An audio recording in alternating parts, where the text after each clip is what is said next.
Assalamualaikum warahmatullahi wabarakatuh. Perkenalkan, nama saya Agus Andrian Naufal Riza. Saya guru pendidikan agama Islam di SMK Negeri Budo Jombang. Pada kesempatan hari ini, saya akan menyampaikan materi tentang menghidupkan nurani dengan berpikir kritis. Sebelum kita mulai materi pembelajaran, alangkah lebih baiknya jika kita awali dengan berdoa terlebih dahulu. Raditu billahi rabba wa bil islami dina wa bi muhammadin nabiyya wa rasulah. Rabbi zidni ilma warzuqni fahma bi rahmatika ya arhamar rahimin.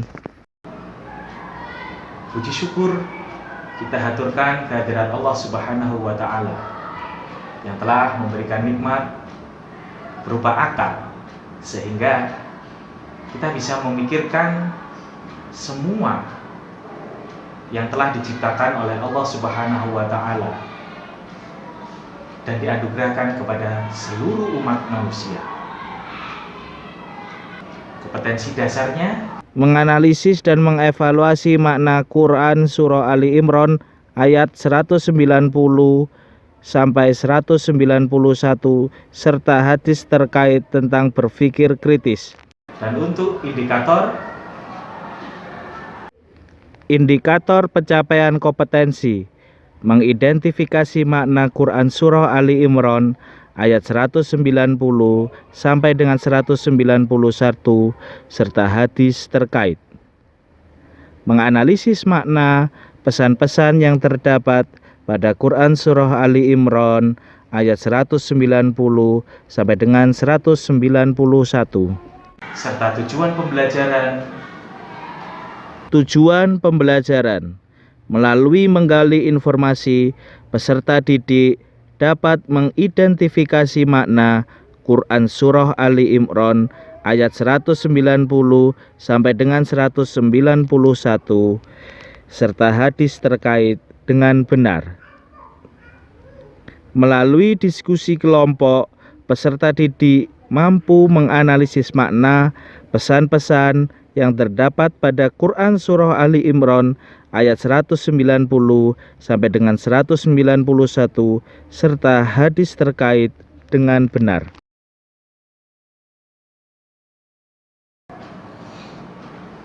Di dalam Al-Quran Surah Ali Imran ayat 190 sampai dengan 191. Bismillahirrahmanirrahim. Inna fi khalqis samawati wal ardi wa ikhtilafil laili wan nahari la ayatil liulil albab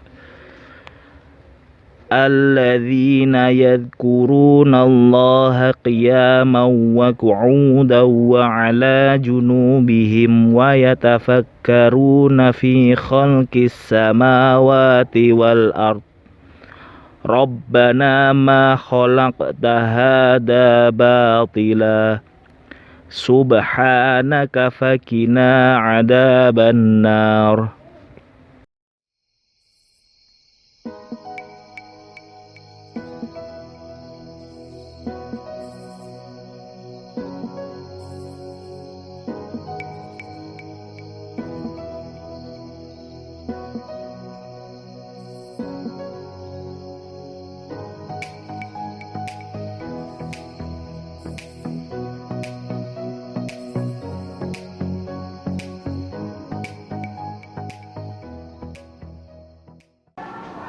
Surah Ali Imran ayat 190, di situ dijelaskan tentang penciptaan langit dan bumi serta pergantian malam dan siang. Jika kita amati terhadap fenomena alam ini, maka kita akan menemukan sebuah jawaban bahwa terjadinya pergantian malam dan siang merupakan sebuah keteraturan. Dan ini bisa kita jelaskan secara ilmu pengetahuan.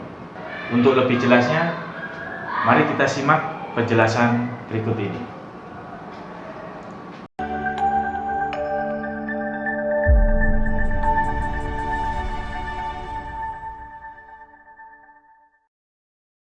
Halo adik-adik, tahu nggak sih bagaimana terjadinya siang dan malam di bumi kita? Yuk simak penjelasannya dari animasi ini. Ada fakta menarik dalam proses terjadinya siang malam yang harus adik-adik ketahui. Yang pertama, matahari selalu memancarkan cahaya sepanjang waktu. Yang kedua, bumi mengelilingi matahari, bukan matahari yang mengelilingi bumi. Yang ketiga, bumi berputar pada porosnya, yang biasa kita sebut sebagai rotasi bumi. Rotasi bumi inilah yang menyebabkan terjadinya siang dan malam. Keempat, sekali putaran bumi secara penuh memerlukan waktu 24 jam.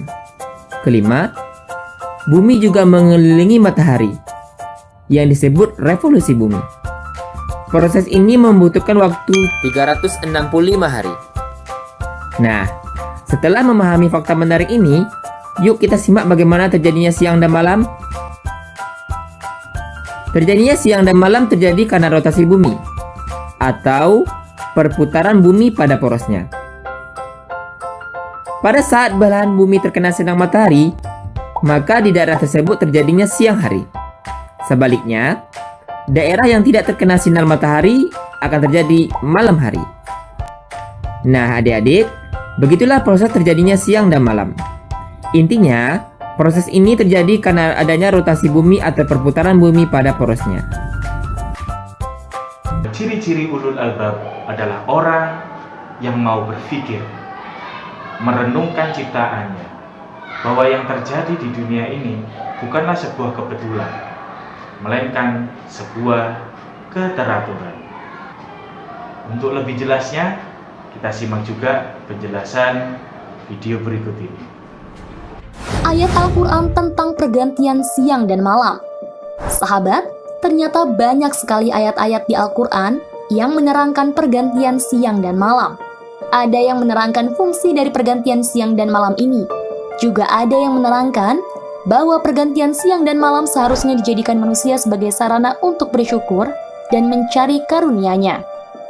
Nantinya akan dibahas bagaimana hikmah dari adanya siang dan malam. Sebab seperti yang sahabat ketahui bahwa bumi adalah satu-satunya tempat tinggal manusia dan ciptaannya karena keadaan di bumi mendukung kehidupan manusia dan ciptaannya yang lain. Salah satu ayat Al-Quran yang membahas pergantian siang dan malam adalah surat Al-Isra ayat ke-12 yang berbunyi, "Dan kami jadikan malam dan siang sebagai dua tanda. Lalu kami hapuskan tanda malam dan kami jadikan tanda siang itu terang, agar kamu mencari karunia dari Tuhanmu, dan supaya kamu mengetahui bilangan tahun-tahun dan perhitungan, dan segala sesuatu telah kami terangkan dengan jelas." Malam dan siang ada sebagai tanda untuk manusia. Juga bisa disimpulkan bahwa pergantian waktu seharusnya dijadikan manusia sebagai sarana untuk mencari karunia Tuhannya. Dalam ayat tersebut juga diterangkan bahwa pergantian siang dan malam bisa memudahkan perhitungan pergantian waktu, mulai dari detik, menit, jam, hari, bulan, tahun, dan seterusnya. Hikmah pergantian siang dan malam. Hikmah dari berikannya pergantian siang dan malam oleh Allah Subhanahu wa Ta'ala adalah sebagai regulasi waktu. Bisa juga dikatakan sebagai sebuah pengaturan yang bisa membuat manusia dan ciptaannya yang lain dalam menjalani urusan duniawinya. Jika tidak ada pergantian siang dan malam, maka segala sesuatu yang di bumi bisa hancur atau kacau balau. Seperti misalnya, jika bumi hanya memberikan beberapa wilayah waktu siang saja, lama-lama bagian bumi tersebut bisa saja terbakar karena terlalu lama terpapar matahari. Atau sebaliknya, jika bagian dari bumi ada yang mendapat malam terus atau lebih lama dari yang seperti sekarang ini, maka bisa saja bagian bumi tersebut membeku, dan makhluk hidup di dalamnya bisa mati karena tidak mendapatkan sumber kehidupan. Itulah hikmah dari pergantian siang dan malam yang harus sahabat ketahui. Semua yang Dalam video tadi, kita mengetahui bahwa semua yang diciptakan di dunia ini tidak ada satu pun yang sia-sia. Sesuai dengan firman-Nya, Rabbana ma khalaqta hada batila. Ya Tuhan kami, tidaklah Engkau ciptakan semua ini untuk sia-sia. Tapi semua yang diciptakan oleh Allah itu membawa manfaat yang sangat besar kepada manusia. Kita lihat fenomena hujan. Bagaimana Allah menurunkan rahmat-Nya dengan hujan. Dengan rahmat itu maka tumbuh pula sumber-sumber kehidupan. Pohon membutuhkan air untuk makanannya. Manusia membutuhkan air untuk menghilangkan dahaganya dan sebagai tenaga. Betapa semua yang diciptakan oleh Allah membawa dampak yang besar, membawa manfaat yang besar. Maka sudah seyogyanya kita memikirkan ciptaan melalui akal dan juga berzikir dengan hati kita. Dua hal yang harus berjalan beriringan. Kesimpulan pada materi berpikir kritis adalah sebagai manusia kita harus bisa mentadabbur, mentafakkur dan juga berzikir kepada Allah Subhanahu wa Ta'ala. Semoga bermanfaat. Kurang lebihnya saya mohon maaf. Assalamualaikum warahmatullahi wabarakatuh.